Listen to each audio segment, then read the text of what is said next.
Welcome to the space age. There might be 4 new planets, but it still starts with some good old rocks. Endgame was left mainly unchanged, with the only notable exception being the trigger technologies. A new method of research that requests specific action or resources to be made. I don't really mind it, although it would be nice if there was an option to turn it off, because at the end of the day, this mechanic is here for the beginners. Not to say I am particularly advanced, but... never mind, you'll just see. And I have to research electric miners? What is this economy? Everything else is basically the same, so let's skip it a bit. We don't have this whole day, do we? Hand-fed science? Check. A hand-fed mall? Check. And... boop! Here's our starter base. Check. Let's pretend it was a smart use of a storytelling device, and not the fact that I forgot to hit record. I've also automated red and green science packs in a little bit under 2 hours. Surely I will beat this DLC in like 100 hours maximum. And here's the first biter attack. The best I can do for now is some turrets with no ammo? You surely don't think they will defend themselves with no ammo? Of course not. At least this time I will deal with their place of residence, so they won't be bothering me for a while now. That gives me time to set up chemical science, and with engines out of the way, I have to get oil to progress further. Conveniently, we have oil right here in our base. No trains required. Wow! And better not ask what I am doing here, I was probably mid-stroke. Thankfully, oil refining is not rocket science, so it works regardless. That only leaves red circuits, and as you can see, I have a strange condition that requires me to build all the half products on site. Behold! Power of my autism! If that doesn't impress you, wait until you see what is to come. And nevertheless, it works. Or it doesn't, because I forgot to route in the plastic. Much better. With redstone and sulfur made off screen, because I forgot to hit record again, we can finally get to business. Blue science is getting produced, and thanks to that, I begin advanced oil processing any percent, because using the basic recipe for more time than necessary causes my viscera to scream in pain. Pain will be also felt by my base if I don't do something about the imminent threat of medium biters. As you can see, yellow ammo can get the job done, but it is just barely. Evolution factor is already 30%, and it will only go up. To manage that, military science is on the way. It's much easier to set it up than blue science, so don't even blink. I told you to not blink!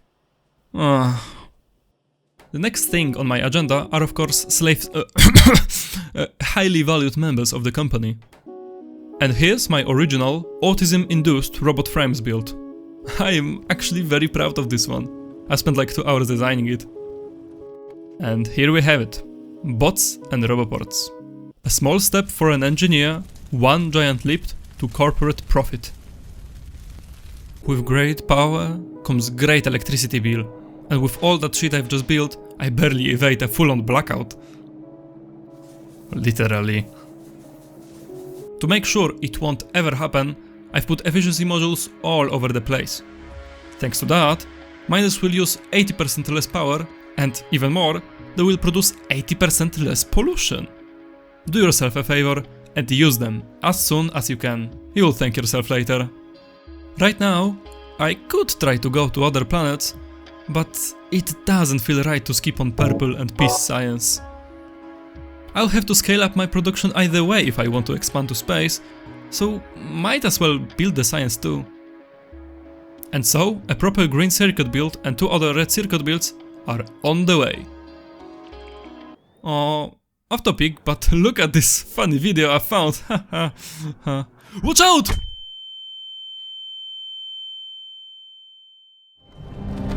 Hey, you. You're finally awake.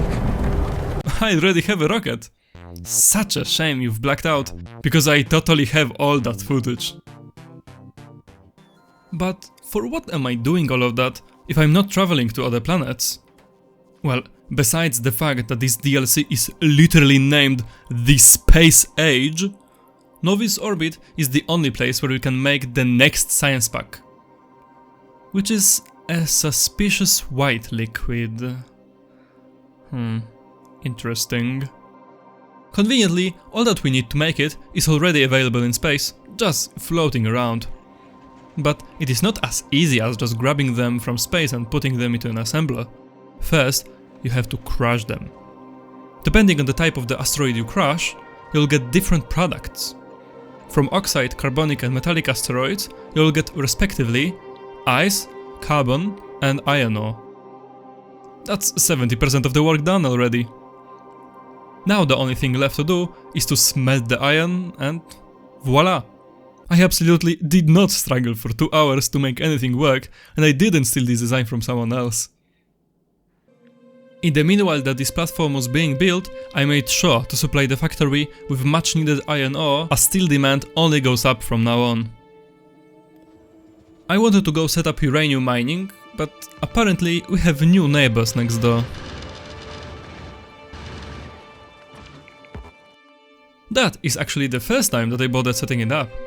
It's always scared me, and with the old goal of the game, that was launching one rocket, syn power was totally enough. But now that we aim to stars and beyond, the reliability and eco-friendliness of nuclear seem much more appealing now.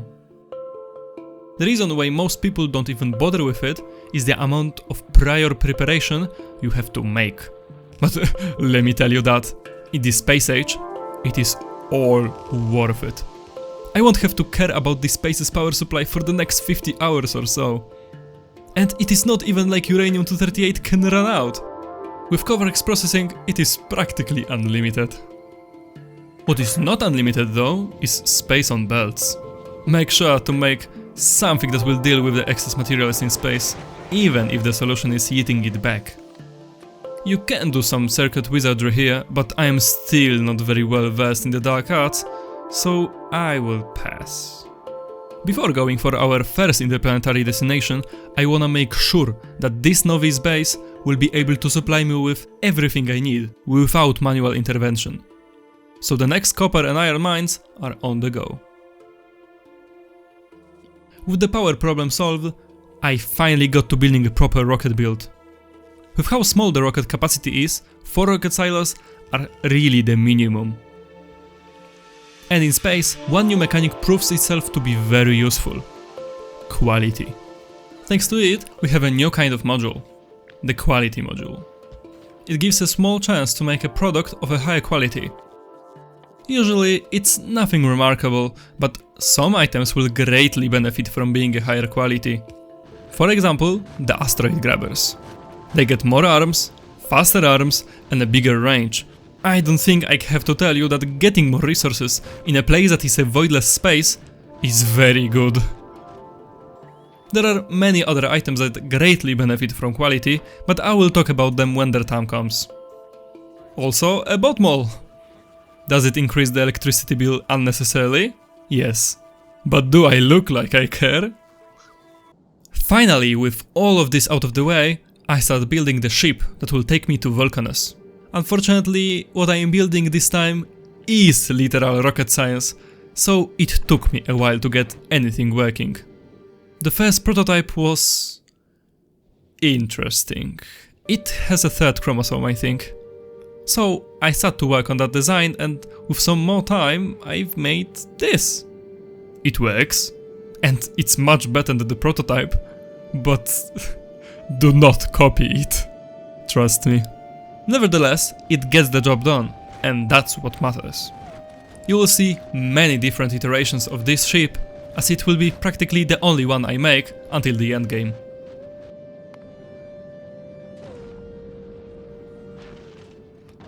Roman god of forges, I am approaching! As every new planet, Vulcanus offers a wide range of gimmicks. From a lack of basic resource patches, to massive lava lakes and white cliffs. Here we'll find 2 new resources, tungsten and calcite. You will also find some coal, which is very important, I will explain it later, a mineable sulfuric acid with... Look at that richness! Keep it pumping! To get anything done here, we need to build the foundry. It requires tungsten carbide that is made from combining carbon with tungsten ore and some of that sulfuric acid. Not only does this building has a crafting speed of 4, but it also has a free 50% productivity bonus. They don't have any downsides here whatsoever. Maybe they have a pretty big energy demand, but that stops being a problem once you notice that you can make 10,000 units of steam from 1,000 units of sulfuric acid. And it's all thanks to the Vulcanus specific resource that I have already mentioned, calcite. One chem plant running the acid neutralization recipe will satisfy more than 30 turbines, so it has over twice the effectiveness of a nuclear reactor. 2 chem plants running this recipe will have roughly the same output as my whole nuclear reactor back on Nauvis. In consequence, power issues basically don't exist here, as sulfuric acid is in abundance. What is not in abundance though is the tungsten ore. So far I've depended on tungsten found inside rocks in the starting area, but this approach is neither sustainable nor automated. To get a real tungsten patch, you have to go on a warpath with one of these monsters, the Demolishers. They are territorial beings, and everything built in their area of influence will be torn to pieces. But not if we tear them to pieces first. Shipping uranium ammo from Nauvis is very expensive, but it is also the easiest way of dealing with them, so I am willing to pay that cost. Now that I've negotiated expansion of my territory, it's time to mine that tungsten. But no ordinary miner will do. If we want to get anything out of this ore patch, first we need to make a bigger miner, which is basically a teenager. Just as Foundry is an assembler on steroids, the big mining drill is a miner on ketamine. It mines 5 times faster than its predecessor and has a resource drain reduced by 50%, which basically means that 1 million patch of coal will produce more coal than I can count on my hands. But how do you get iron or copper here, you ask? Foundries, of course. Lava here can be obtained by the offshore pump. Don't ask me how that works, it's licentia poetica. Then it can be processed into either liquid iron or copper. That can be then cast into plates or used in some other recipe that specifically requires molten metal. Processing lava generates a troublesome amount of stone, but it can be easily dealt with by throwing it back into lava among your long gone dreams and hopes of an optimal factory.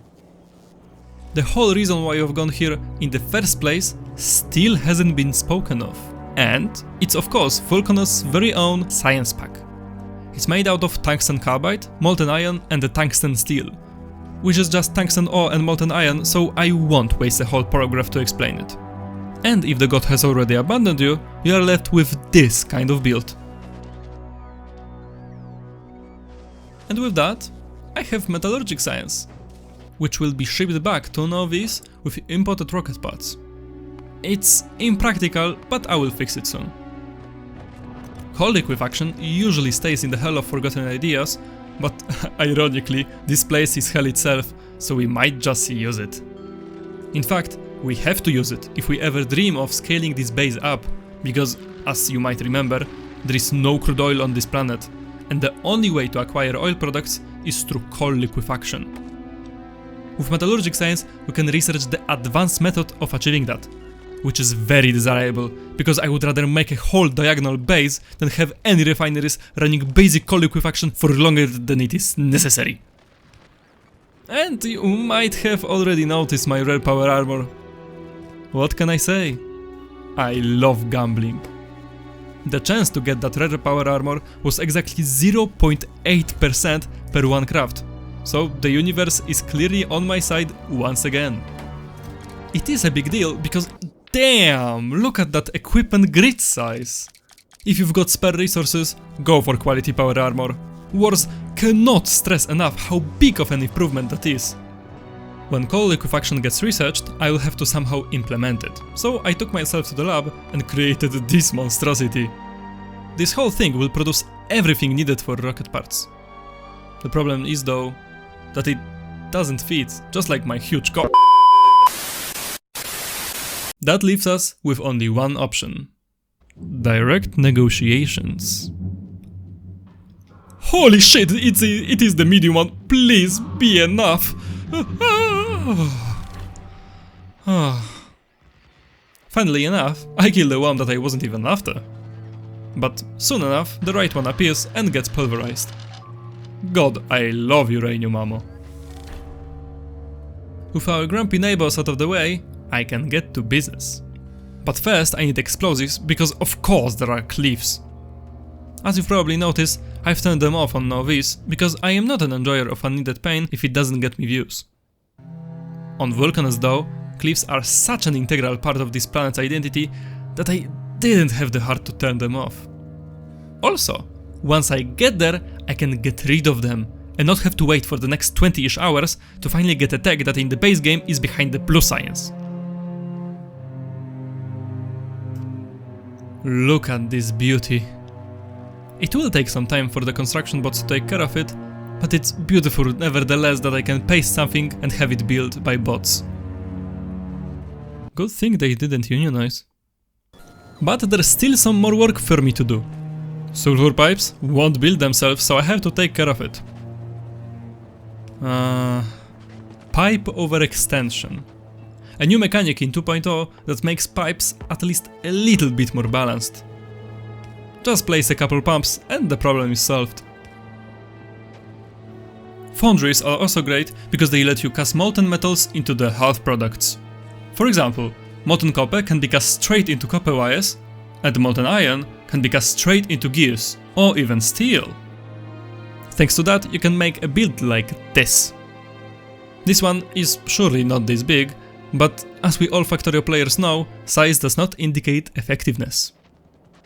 Ratios are not ideal, but that thing will produce 6 belts of greens nevertheless, so I don't care. Red circuits are a bit more complex, but still done in a matter of moments. Same with blue circuits, as their core challenge of sulfuric acid production is completely irrelevant here. With all that built, we have 15 advanced circuits per second and 5 blue circuits per second. It's not a lot, but in comparison to my Nauvis base, it's miles ahead, so I am grateful. My spider sense was tingling, so I went back to check up on sulfuric acid. Surely enough, just in the moment I got here, it ran dry and the whole base went into a coma. Whilst the acid is really in abundance here, I've made a crucial mistake. I failed to notice that after placing those pumps, sulfuric acid went first into the coal liquefaction build, and only when this part of the system was full, it went back to power generation. It should be the opposite, of course, so after putting the power back online, I fixed it. I thought it's enough to change the pipes, but apparently my starter pack is not big enough to support this base either way. Unfortunately, I will have to put some more effort into this, I guess.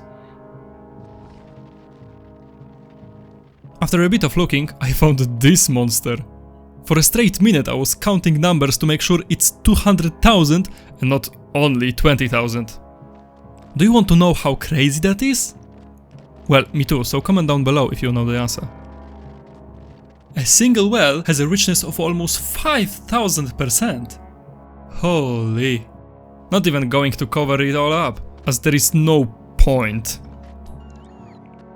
Power is back online thanks to this patch, so I'll go back to scaling up. I've decided there is no point in holding back, so both red circuits and blue circuits get doubled.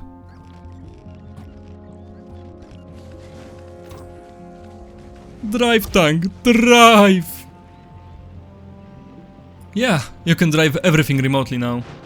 I suppose it was made possible to make battery management a bit easier while you mind your own business on other planets, especially in the case of eliminating nests that are absorbing fumes as fast as a 15-year-old vape addict. There were some accidents though. And there goes the acid pipe. Surely it won't stay damaged for the next 30 hours.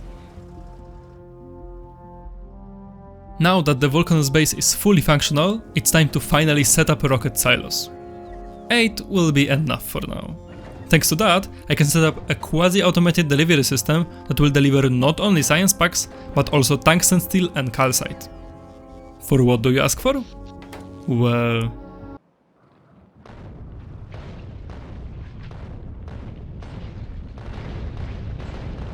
it's all needed for long-range eviction notices. That's the thing I was after on Vulcanus. Their crazy big range and damage makes managing unwanted immigrants so much easier. It was also the first time I noticed that strange phenomenon. Taking them out of their misery is probably the only time I do something morally correct.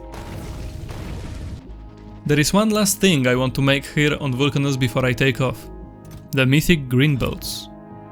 Moving 60 items per second and spanning 10 tiles when underground, turbo belts certainly are worth it. If not for them, I don't know if I would make a factory here so robust. And they have to be made here. Pressure is too low to assemble it anywhere else. As I was wrapping things up, I realized that this whole factory runs on our minuscule starter patch of tungsten, which will surely not be enough considering how high of a demand is generated by the green belts. So, with that in mind, I've built a new mine. Also this time I'm forced to use trains. You can't build over or under lava, so routing belts around these lakes does not seem like an optimal use of my time. Like a boss. Oh, never mind. And guess who failed to kill a medium worm searching for yet another tungsten patch? Yeah. With this humiliation, my flee response got triggered, and as soon as possible, I left this hellish planet.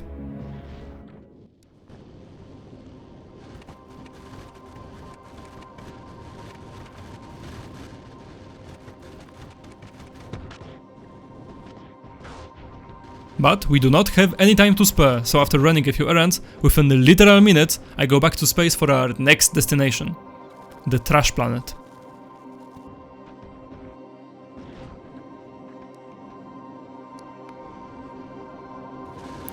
Why aren't I moving? All my chem plants are making power-rated scent of Fanta, so after a quick fix, we are back online.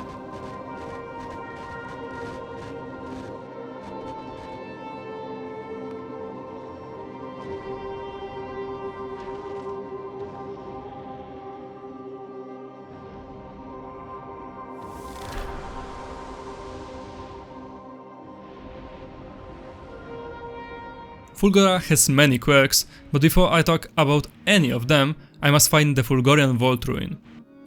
After mining it, you unlock the Recycler, which lets you process the unique resource of Fulgora. Literal trash. But first, I need power. And realistically, the only power source you can get here is by capturing lightning strikes into accumulators. Lightning strikes occur only during the night, so you better build a lot of them, or else you will have regular blackouts. Processing trash will yield an item from a varied loot table.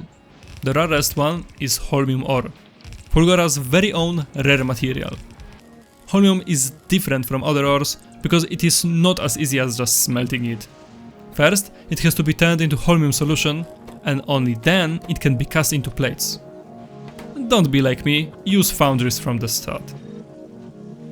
For now, I will use our sparse supply of the pink plates to make electromagnetic plants.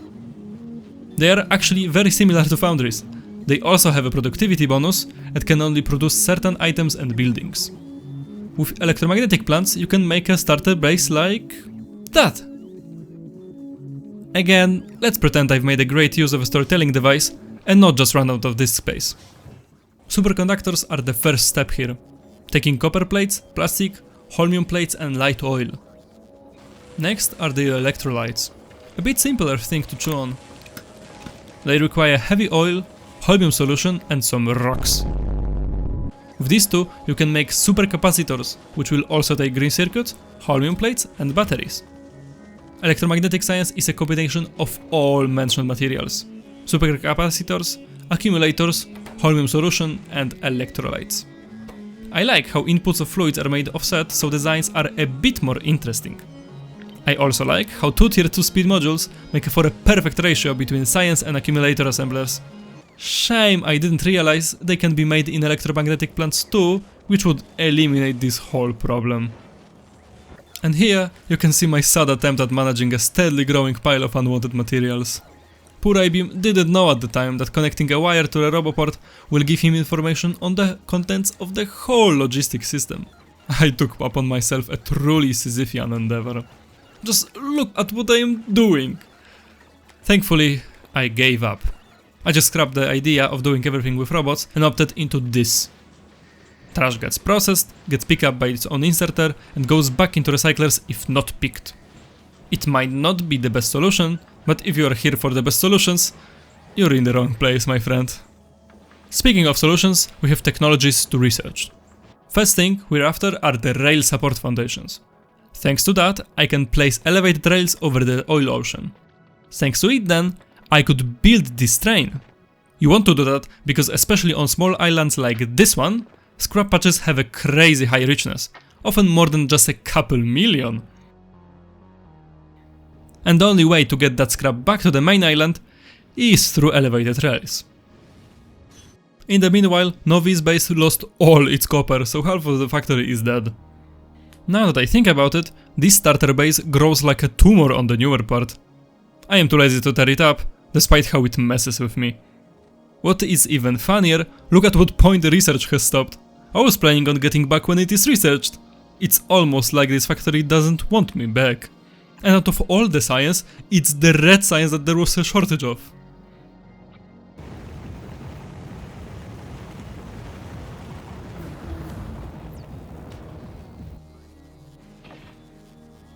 Behold!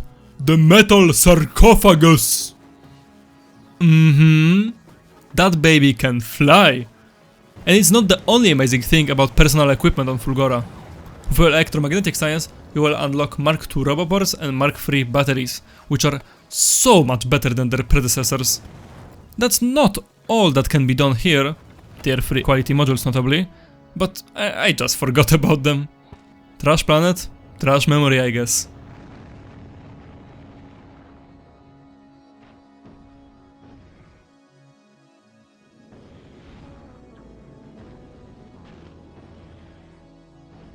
And now I am back to the OG trash. Now that I have already been to 2 planets, I have all I need to do a makeover on Nauvis factory. And the first change will be... the pipe. It was only broken for 30 hours. After that fix, there are no excuses left to delay on the biggest project yet. I have to build an entirely new factory. It's gonna be slow and monotonous, but only for me. You're getting to watch it in just a couple minutes. First thing I'm doing is replacing old miners with the ones I've brought from Vulcanus. Even if they won't generate much more resources per second, they will greatly increase the richness of those patches. And also one additional copper mine, as our current supply lets the factory operate at about 30% of the time. It is important because I need this base to be operational at all times during the first step of the great endeavor. A peaceful relocation of the natives.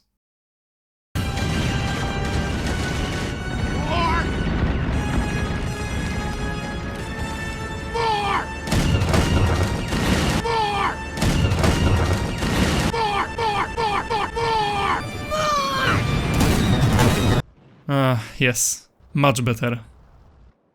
I know you can guess what comes right after that. That's right, I am building a wall that even the orange man would be proud of.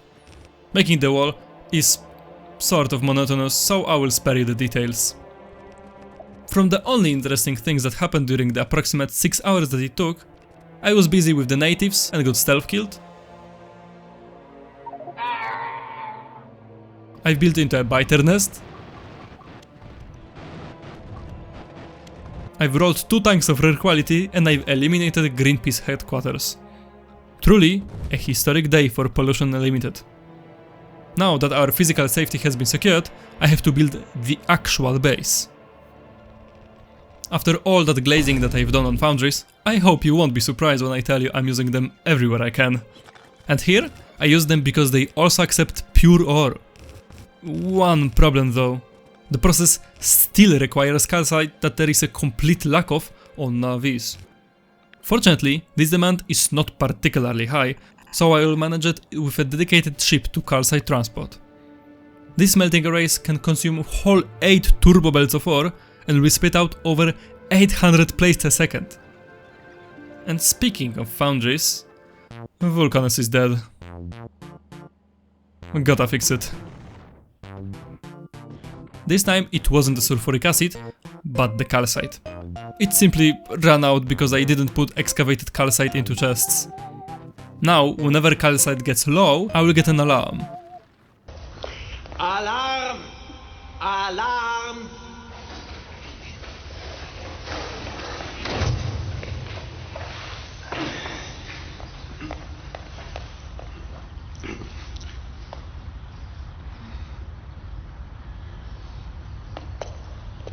Pretty handy, but that's all the business I have here, so back home I go.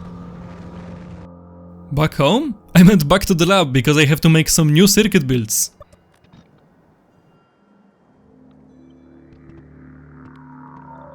Okay, I think that's alright.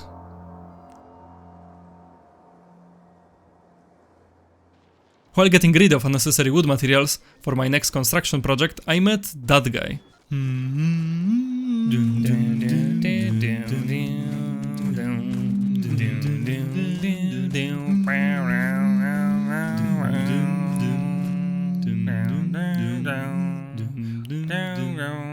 It's not fun anymore, thank you.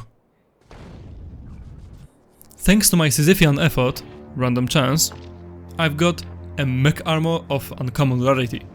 It is better, but looking at that wasted space is so painful. So with my immense psychic power, I've manifested into reality a mech armor of rare quality. Easy. As you can see, I've grinded for some quality personal equipment too. Rare exoskeletons have almost 50% additional movement speed, and rare fission reactors generate over 1 megawatt of power. They are expensive, but it's a well worth it investment. With that setup, I can use over 300 construction robots, and I have 5 times the normal movement speed. Imagine a Warhammer Space Marine sprinting at you 150 km an hour. There are not many more things left in the universe that would terrify me more. Being back to business, this big-ass smelting arrays will eat up to 16 turbo belts at peak throughput, so another dedicated mine is a minimum. Because look at my current supply. It's 8 instead of 16 belts, but it will do for now. Having the smelting subject covered, there comes the energy problem. Despite those builds not working yet, the beacons drain 750 kilowatts each, which adds up very quickly. For example, all these smelting arrays use around 300 beacons combined, which generates 222 megawatts of demand. To solve this problem, instead of building just another nuclear power plant, I've created a tileable design that can be expanded whenever the demand gets higher. Then I get instantly humbled with a shortage of productivity modules and stack inserters. Good thing I can just import both from Vulcanus. The indifferent universe won't ever force me to improve my starter base. At full power, this will produce 16 turbo belts of green circuits, of which 2 belts will go to supply red circuit production, and the gargantuan amount of 12 will go to blue circuits. It took me a while to make something I was satisfied with, but eventually I landed with that design. It produces 2 belts of reds, which might seem like a lot, but remember, there are never enough red circuits. While we are at it, here is also my blue circuit build. It will produce over 1 belt of blues, and looking back at it, I should have made 2 output belts. I simply forgot about processing units productivity research that will eventually ruin my perfect ratios. These builds without oil can't work, so here is also the oil refining section with cracking. No ratios were calculated, so copy at your own risk. There still isn't any plastic, so I might just build it now. I?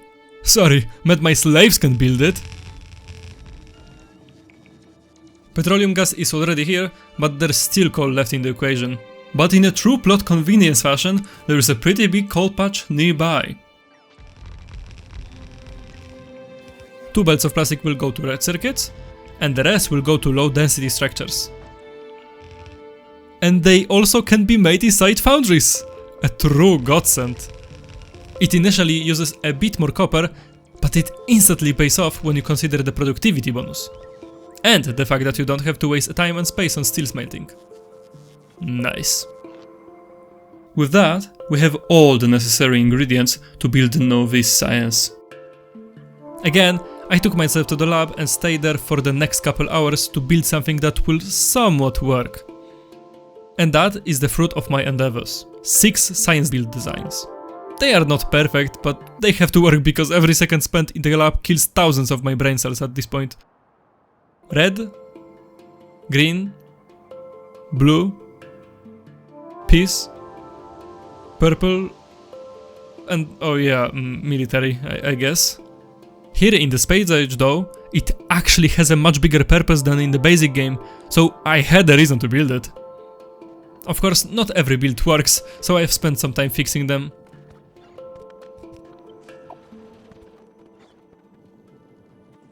And I have 350 SPM. Not very remarkable, considering I use foundries and electromagnetic plants, but good enough, and at least 10 times better than anything I have ever built. With science being operational, I aim my sight at the stars and build the rocket silos. As you can see, I am building a lot of them, because I will need a lot of them. With silos running, I will have to bring much more power to the table, so there goes another nuclear power plant expansion. It's gotten so big that roboports don't reach some requester chests, so I will be using belts instead. The first person that will find a fatal flaw in the way those reactors were pasted gets a smooch on their forehead. While pasting these blueprints, I've started wondering why I have no pipes. And this is the answer. For the whole duration of this playthrough, that singular tier 1 assembler has been making the whole supply. Truly, a worker of all time. And what have you done for the factory? Now, with so many processed resources just laying around, it would be a crime not to build a bot mall. This one will have a built-in quality assemblers that will grind for these juicy rare items. It seems like I've built a lot of assemblers, but just as with red circuits, there is never enough of them eventually. Also, just now I've realized that you can make beacons, electric poles and accumulators in electromagnetic plants. I amaze myself every day.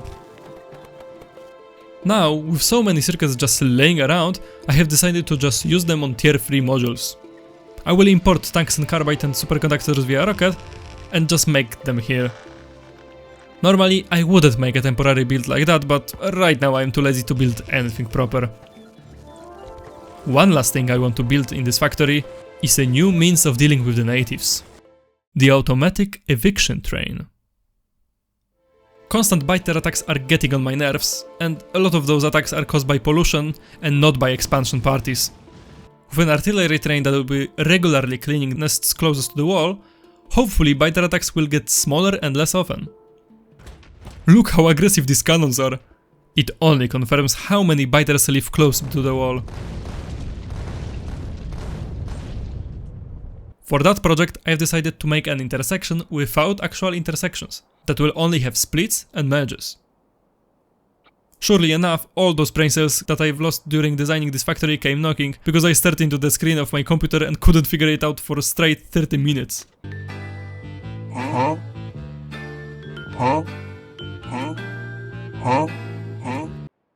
But, with that figured out, and some more train stations built for the artillery train, I've done it!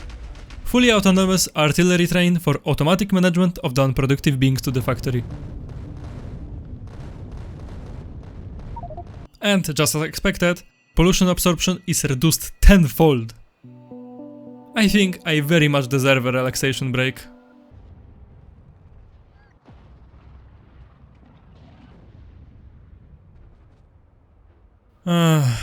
Better. Couldn't ask for more. Now I have no excuses left to delay the Gleba expedition. Or do I? Just as I got rid of my whole equipment, there is a deadlock. It took me a while to figure it out, but eventually I fixed it. No more delaying. Or is there? Who knew that Gleba's, don't ask about the name, maiden voyage would be to the least life-friendly planet? The reason for that detour is very simple. Vulcanus is dead due to the lack of coal. To acquire a new patch, I have to kill a demolisher again, and this time I try a discharge defense tech that I found on YouTube.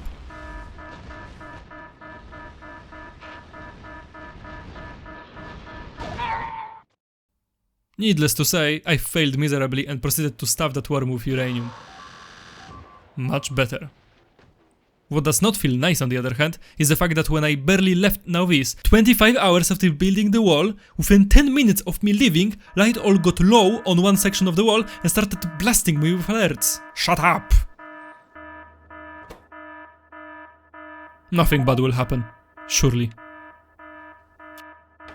While I'm here, I might as well get some more things done, like improving the tungsten carbide and science setup, and building another calcite mine, because although our starter mine has still a lot of juice in it, I am not willing to risk Vulcanus dying when I am stuck on Gleba. With that business taken care of, I get back to Nauvis to refill the walls. And this time for real, I'm going to the third planet. But not before I flex my 500 SPM. Hell yeah.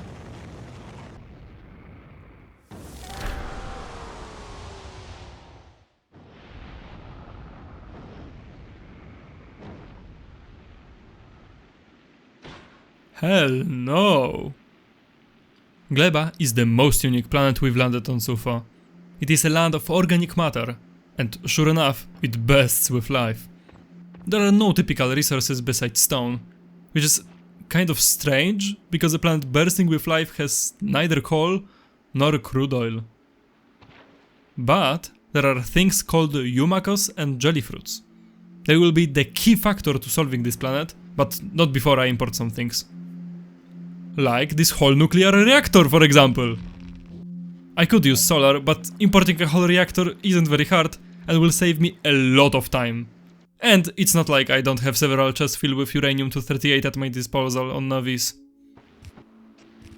Either way, now with all materials safely imported, I get to business. First, it's good to set up miners so they start producing landfill. Those patches might be minuscule, but their only reason for existence is exactly that, so don't hold yourself back. To make anything Gleba related, I have to attain the biolab. Its quirks include an already known productivity bonus, and the fact that it is not powered through electricity.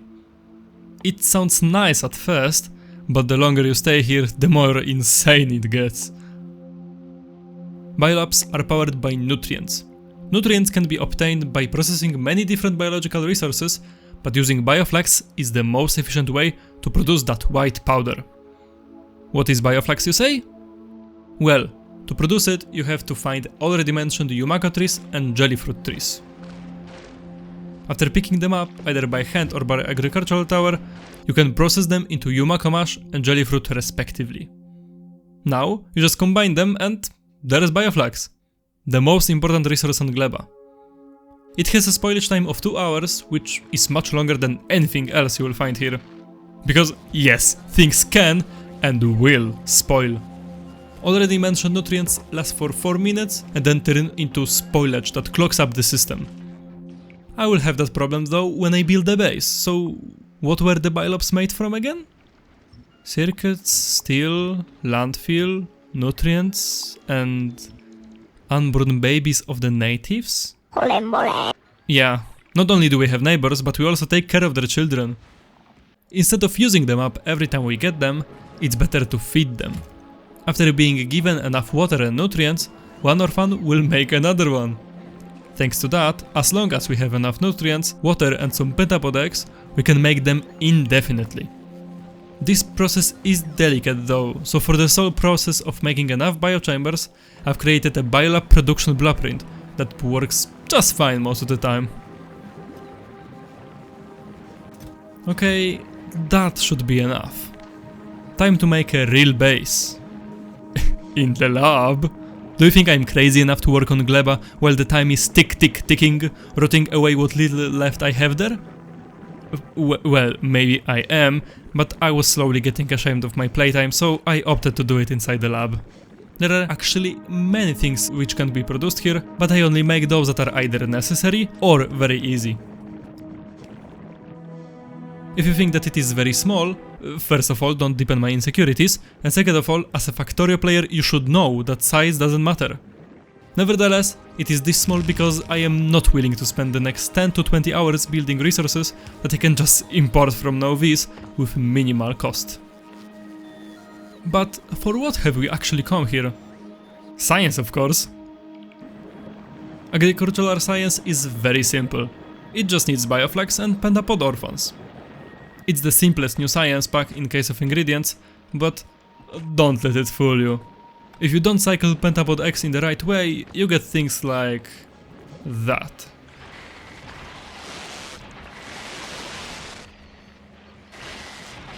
And those are Tesla turrets I've brought from Fulgora.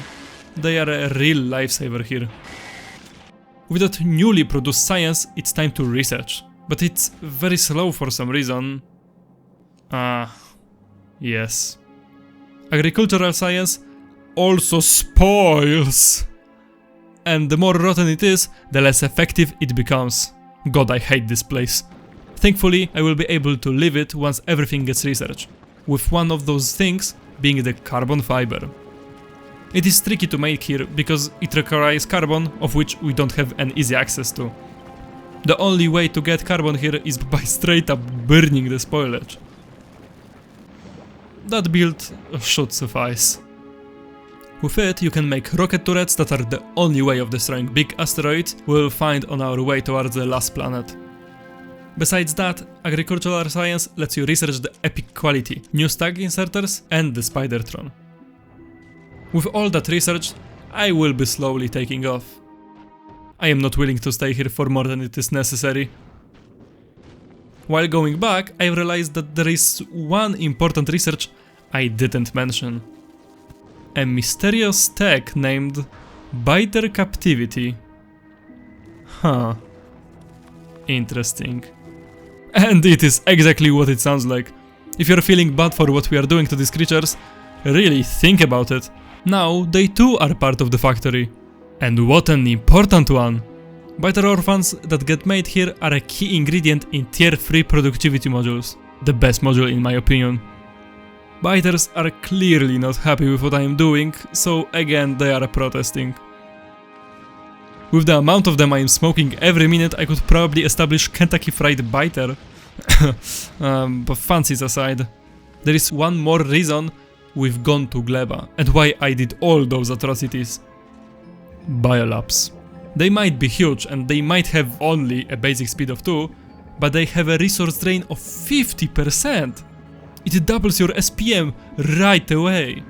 But before I can show you that, I have to go back to this shithole of a planet. I don't know what exactly went wrong and how everything spoiled, but I don't think you have to be an expert to guess that something did go wrong. To fix that, I'll stick this burner tower here. It will incinerate everything that gets inside it. You actually get it here on Gleba, and it is intended to be used here, but for some reason I was reluctant to that idea. Now that I've made sure no orphan will get to experience adulthood, I can go back to Nauvis with a clear mind. And look what a pleasant surprise I've got for all my good deeds. An epic beast that's name shall not be said. This thing is straight up feral. Imagine a Metal Gear-esque mechanical monster approaching you at 250 km an hour. It's one of the few things that are scarier than a space marine approaching you at 150 km an hour. Gleba is dead again, but this time I won't let it distract me from making my goddamn ball-ups. I have them almost done, but just before testing them I noticed a shortage of space science packs, because I have not upgraded my first setup for like 80 hours or so. And with that, 2200 SPM. Truly amazing that someone like me got to see an SPM like that. Mind you that my best SPM in vanilla was around 40. That truly shows you how crazy the possibilities are with the space age. With labs and science sorted out, I can aim my eyes at the sky towards our last planetary destination, Aquilo. This time though, I will need an entirely new design, as this journey will pose entirely new challenges, like big asteroids and little to none solar power. First the power, because how am I supposed to build this whole thing without knowing how much power I have at my disposal? After skimming through available options, nuclear looks like a clear winner. 40 megawatts of power might seem like it's not a lot, but in comparison to solar, it's both more space efficient and more reliable. As a precautionary measure, I still have some solar though. Now, the big asteroids. Their quirk is that physical damage just tickles them. Gun turrets won't deal any damage to them. You need rocket turrets from Gleba. But how am I going to make explosives in space? Well, I could surely just import them, but that seems like the most unfun thing one can do. Instead, you can use advanced asteroid processing, another Gleba-related technology. Thanks to it, every type of asteroid will yield a new additional resource. Thanks to that, copper, calcite and sulfur are now available in space. And let me tell you that, it is a game changer. Not only we can make explosive thanks to sulfur, but I can also use calcite for advanced thruster fuel recipes to get over 3 times the amount I would get with the old method. And it's not everything for calcite, because do you remember what also needs calcite? That's right! Foundries! In space! Even though they eat a lot of power, using them is extremely space efficient and resource efficient. What can I say, I am a sucker for that 50% productivity bonus. With all of that said, there will be a lot of shit on that sushi belt. Due to that, I will finally engage in circuit wizardry, as I've already started studying the dark arts. Of course, I wouldn't get it all working if not for Nilaus. Go check him out if you're having problems with any part of the space age. This segment is not sponsored by Nilaus. By no means it is a perfect ship, but I gotta say that this design is one of my proudest achievements, as it is the only ship I've ever built that didn't spam me with warning alerts. As I was preparing all the supplies for Aquilo, I've noticed that Gleba science is dead. Somehow it lost all pentapod eggs. I've decided that out of my pure hatred toward this planet, I'm going to restart the process by literally invading petapod nests with turrets built by bots and tasking said bots to take their eggs. Surely enough, it works again. And there's another nest so close that I can't just ignore it, so another remote extermination order is in transit. With that taken care of, I am back to the supplies. Yeah, that's a lot of rockets, and soon you'll know why. One other challenge that I did not mention before was the distance. Instead of the usual 10k kilometers, it is 30 kilometers.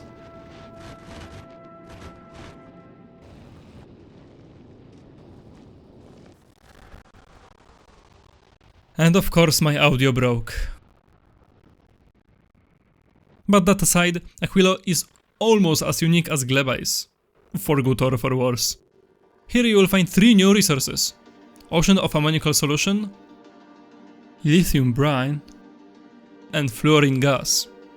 For now, all these resources are useless. I can't process them right away because I have no power. A surprise, to be sure, but a welcome one. Well, almost no power because solar panels here have an effectiveness of 1%.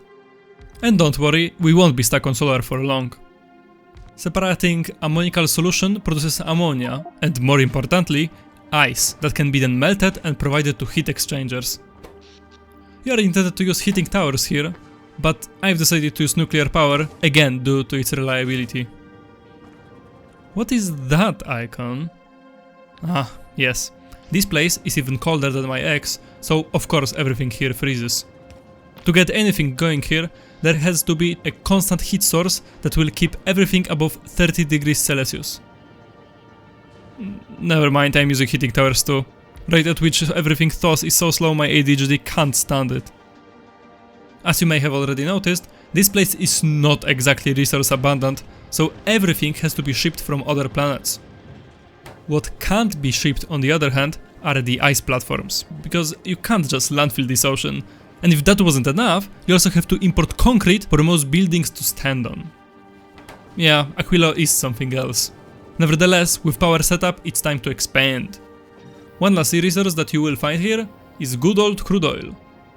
But don't tell the Americans. I don't think Aquilo would be impossible without oil on the surface, but it certainly would be something on the level of Doshington's rampant challenges. Well, maybe not that hard, but you get the idea. Just by having crude oil and ammonia, you can make rocket fuel. Truly a wonderful recipe that will prove crucial for this base's survival. Next, I've improved on power generation and have made an entirely new Aquilo nuclear power setup that can be easily expanded when needed. It is not independent from other builds, but it's good enough, so all sins are absolved. The last upgrade that I've made before tackling more complex problems was the production of ice platforms. The initial build was so slow I felt my body withering from age. And so, that thing. Also, don't forget to eat the leftover ice, because otherwise everything will be clogged again.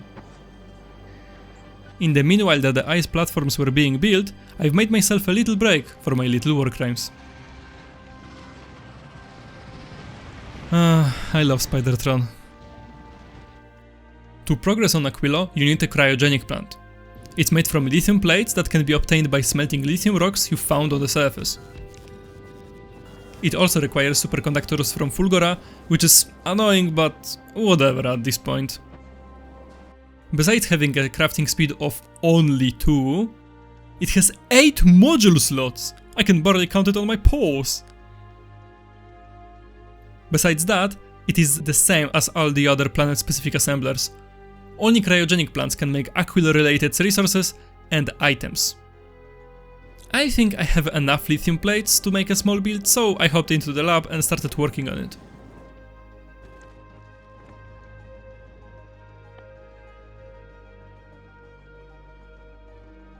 That should do. There is both cryogenic science and important products of this planet, such as lithium plates and fluoroketone. And it's actually kinda easy. It was a pain to engineer it because of the heat pipes, but that made it a very fun challenge actually. Cryogenic science needs cold fluoroketone, lithium plates and the ice. Ice is trivial, so I'd much rather talk about the other two. Lithium can be obtained by combining lithium brine with some ammonia and holmium plates that are yet another thing to import. With that you just smelt it and voila! Fluoroketone on the other hand is made with solid fuel, ammonia, raw lithium and fluoroketone gas. That process makes hot fluoroketone, that then has to be cooled in another cryoplant. Thankfully, this process does not lose any.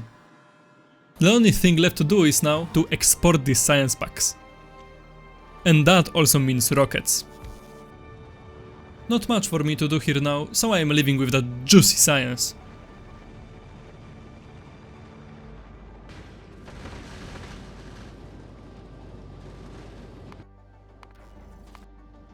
On my way back, I noticed that Gleba is dead. Once again, but this time I CBA. I need to get back ASAP to insert that sweet science. There are a couple important things I am after. First being quantum processors. They are an ingredient for all further recipes, so I'm going to start with them. Made in electromagnetic plants, they require blue circuits, tungsten carbide, superconductors, carbon fiber and cold fluoroketone. You may have noticed that every plant has to contribute for that processor to get made. Pretty cool concept, as it does not require a lot of production that could be annoying, instead demanding a well-functioning ship, a thing that the space age should focus on, in my opinion. But before anything gets researched, I have to fix the lab setup. It could only fit 10 kinds of science instead of needed 11.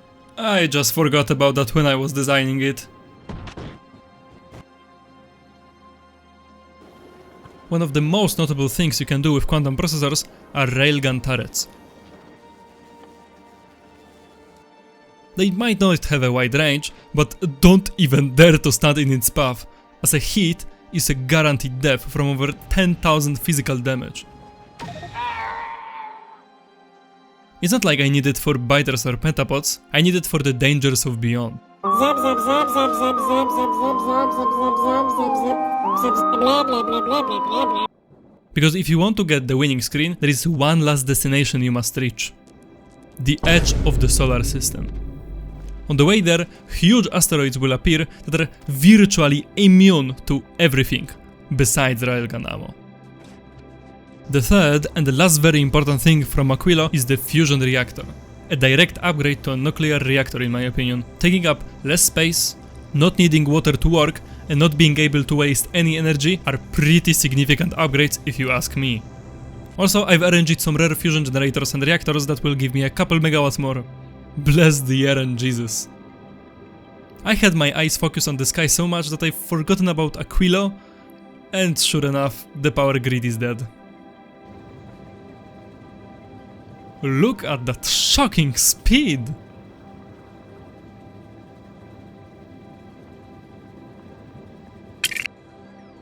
With everything back to normal, I have the culprit. Ammonia from ice-generating chem plants is not getting disposed of, and that clogs up the system, and does not let the ice flow. To fix it, this excess ammonia will be made into platforms and fuel. This video is so long already, so I will get to the point. What are the challenges of journeying towards the edge of the solar system? Besides huge asteroids ruining my day that I already mentioned, it is also their number.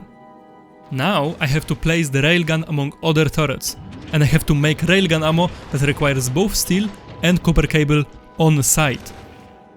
There will be so much production that power has to be much greater than on the Aquilo ship. I didn't even consider nuclear, as it is clearly inferior to fusion power.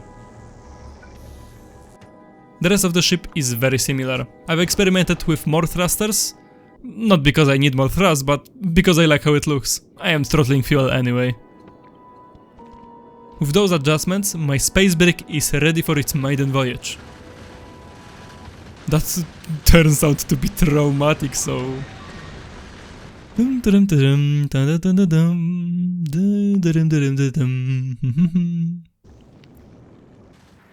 I will need much more stockpiled ammo to get there.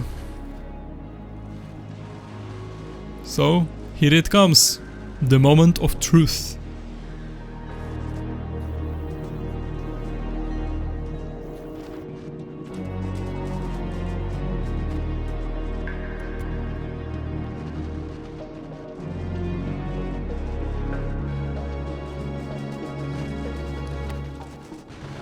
No ammo! Please! Please endure! Railguns, shoot on sight! Shoot on sight!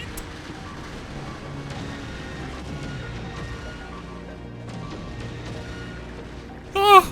Ah! Ah! Ah! Yes! Yes! Yes! Yes! Oh. Oh. Jesus, what an adventure. Looking at the state of my vehicle, I doubt I will be able to go back home. But no one said it was the requirement. If you want to see my game in the Galaxy of Fame, there's a link in the description. Well, this video was an adventure. 4 months and 300 hours sure is a lot of time. At one point I didn't think I will finish it, but here we are. Big thanks to you for watching. Comment freaky to get an instant iPhone 16. Big thanks to Coldes Bandito, Whiskey and Miss Wims that endured the first versions of this video and helped me make it the best it possibly could. Subscribe for more Factorio content, as I have many more ideas for Curse Factorio videos. But I have a bachelor's degree to write, so I don't know when the next upload will be. But maybe some streams? Who knows? The biggest thanks are to my 3 persevering members. I love you more than movies starring Ryan Gosling. Okay, bye!